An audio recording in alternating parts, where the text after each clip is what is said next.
Chowmein আমাদের দেশের সবচেয়ে জনপ্রিয় খাবার বলা যায় গোটা বিশ্বেই। তবে মানুষ ভারতীয় খাবার যতটা পছন্দ করেন, চাইনিজ খাবারও ঠিক ততটাই পছন্দ করেন। মানুষ ফাস্টফুড খেতে খুবই পছন্দ করেন, তাই ফাস্টফুড মানেই চাউমিন সবার আগে আসে। কেউ কেউ আবার ব্রেকফাস্ট, লাঞ্চ বা ডিনারে চাউমিন খেতে পছন্দ করেন। তবে তাদের জানা উচিত চাউমিন খাওয়া স্বাস্থ্যের জন্য কতটা ক্ষতিকর। হ্যালো বন্ধুরা, আপনারা দেখছেন আপনাদেরই YouTube channel YT health Bangla tips. আজকের ভিডিওতে আমি বলবো চাউমিন আপনার শরীরের জন্য কতটি ক্ষতিকর এবং এটি খেলে আপনার কি কি রোগ হতে পারে। তাহলে চলুন আজকের ভিডিওটি শুরু করা যাক। চাউমিন খাওয়ার অপকারিতা। প্রথমত, ময়দা কখনোই স্বাস্থ্যের জন্য উপকারী নয়। এর কোনো স্বাস্থ্য উপকারিতাও নেই।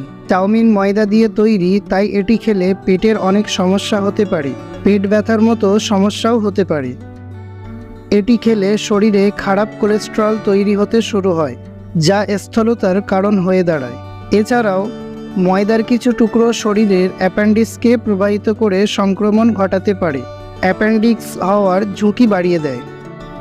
এটি খেলে হজমেও সমস্যা হয়, কারণ ময়দা সহজে হজম হয় না। চাউমিন হাড়ের জন্য খুবই ক্ষতিকর। এটি তৈরি করতে ব্যবহৃত অ্যাজিনোমোটো আপনার হাড়ের অনেক ক্ষতি করতে পারে।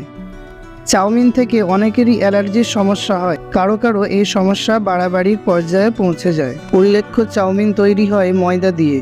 ময়দা তৈরি হয় গম থেকে। গম স্বাস্থ্যের জন্য ভালো বিবেচিত হলেও ময়দা বিপজ্জনক। এর সবচেয়ে বড় কারণ হলো ময়দা তৈরির সময় গমের উপরের খোসা তুলে ফেলা হয়, যে কারণে এর ফাইবার নষ্ট হয়ে যায়।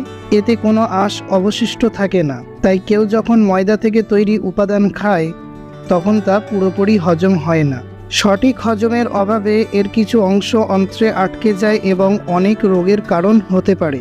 এটি খাওয়ার কারণে প্রায় কোষ্ঠকাঠিন্য দেখা দেয়।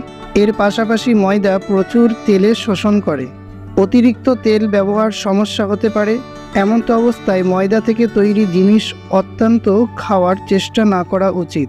গবেষণায় বলা হয়েছে, খাবারে ময়দার মাত্রা অতিরিক্ত ব্যবহার হাড়ের ক্ষতি করতে পারে। অ্যাসিডিক খাদ্য রোগ প্রতিরোধ ক্ষমতাকে ক্ষতিগ্রস্ত করে, শরীরকে রোগের ঝুঁকিতে ফেলে।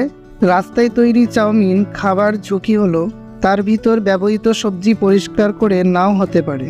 এই ভিডিওটি কেবলমাত্র সাধারণ তথ্যের জন্য। আরও বিস্তারিত জানতে বিশেষজ্ঞদের সঙ্গে পরামর্শ করে নিন।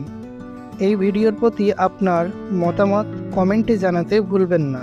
তাহলে ভিডিওটি কেমন লাগলো?